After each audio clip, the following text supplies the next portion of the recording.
Chers collègues, bonjour. Je suis Yaouni Tchernomoussa, doctorant en Tech et du Lab avec l'Université Cergy-Pontoise. Mon directeur de thèse est M. François Villemontex.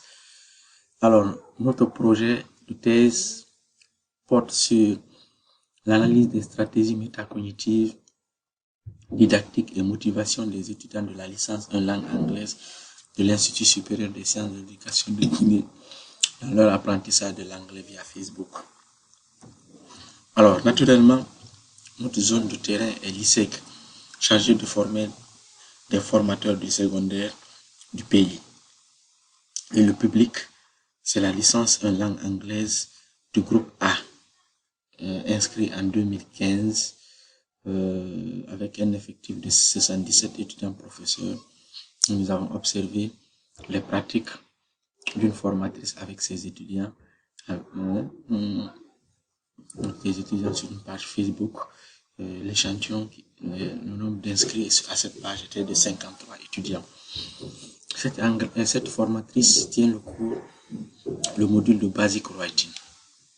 Et notre angle de recherche est résolument didactique de la langue anglaise.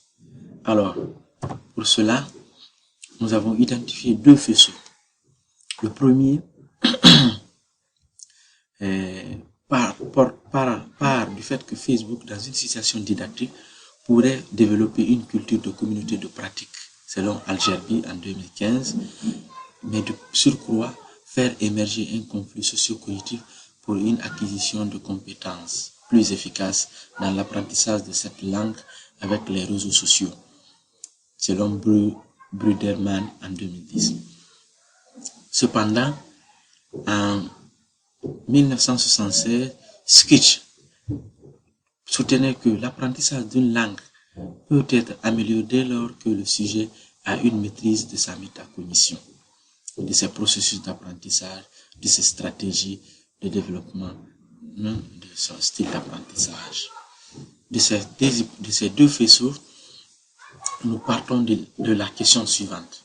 En quoi l'exploitation du réseau social Facebook contribue-t-il à l'acquisition plus efficace de compétences en anglais dès la licence 1 pour les étudiants de lycée? Alors, de cette question centrale découlent deux hypothèses. La première, l'exploitation du réseau social Facebook pourrait accroître systématiquement des opportunités d'apprentissage d'une langue seconde, à savoir l'anglais, et de surcroît, les étudiants qui pratiqueraient Facebook en L2 progresseraient mieux et produiraient des résultats satisfaisants. Pour vérifier ces hypothèses, nous avons utilisé plusieurs approches concourant à la triangulation de nos données.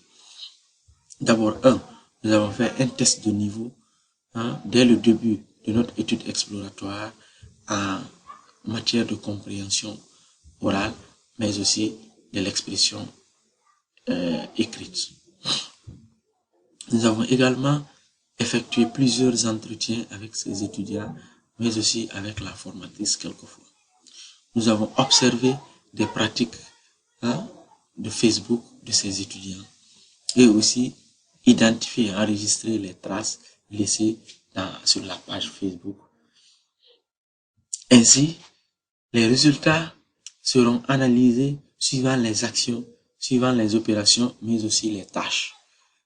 De plus, compte tenu des tests que nous avons eu à faire, nous allons essayer de comparer le pré-test et le post-test pour voir si notre étude exploratoire a eu une incidence significative par rapport à l'étude que nous avons menée. Et pour cela, nous allons utiliser le test de CRI2 suivant les différentes catégories que nous allons classer en 3 codes. Alors, les encodages, nous avons 3 aspects que nous allons encoder.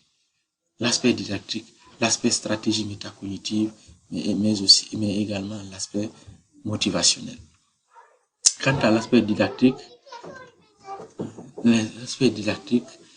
nous avons 5 catégories de codes.